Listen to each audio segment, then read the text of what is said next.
And for more on the trial, we're now joined by Ben Crump, a civil rights attorney representing the family of George Floyd. Mr. Crump, thanks for joining us. We know it's been more than 9 months since George Floyd's death, which ignited protests all across the country. Now we're learning it is possible this trial may still not start for several more weeks. What are your thoughts on the possibility of a delay? Well, obviously, as Dr. King once said, justice delayed is justice denied.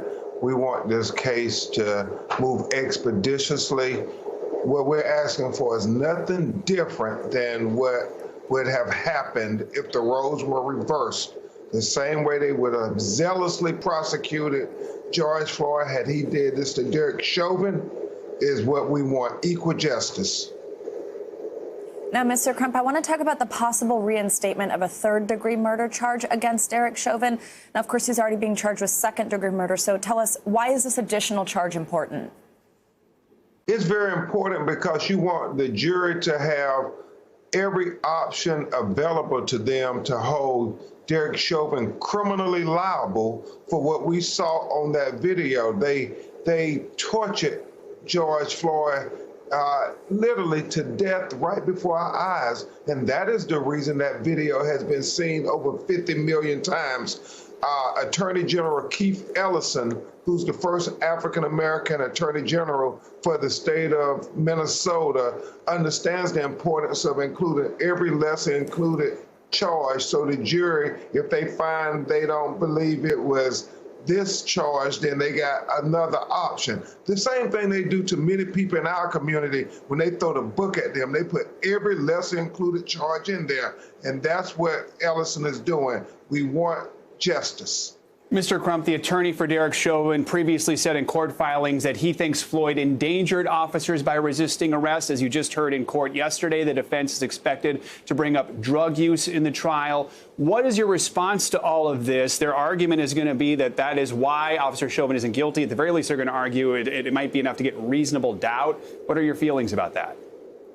Well, it's the same pattern, the same playbook that they have used when the police have unjustly killed several black people, whether it's Eric Gardner, whether it's Tamir Rice.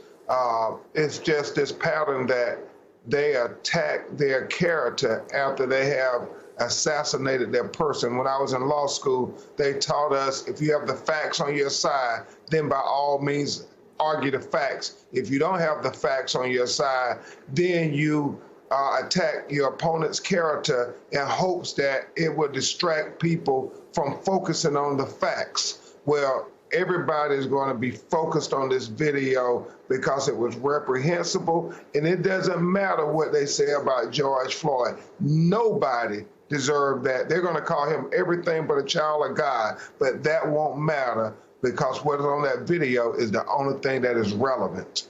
Mr. Crump, we've seen protests outside the Minneapolis courthouse for several days now, with the crowds getting bigger by the day. What's your message to protesters who say they're worried that justice won't be served in this trial? Well, first of all, I want to thank them for exercising their First Amendment rights to stand up for justice for George Floyd in a peaceful manner. But, you know, we have to believe that justice will work for George Floyd. Justice will work because his life matters.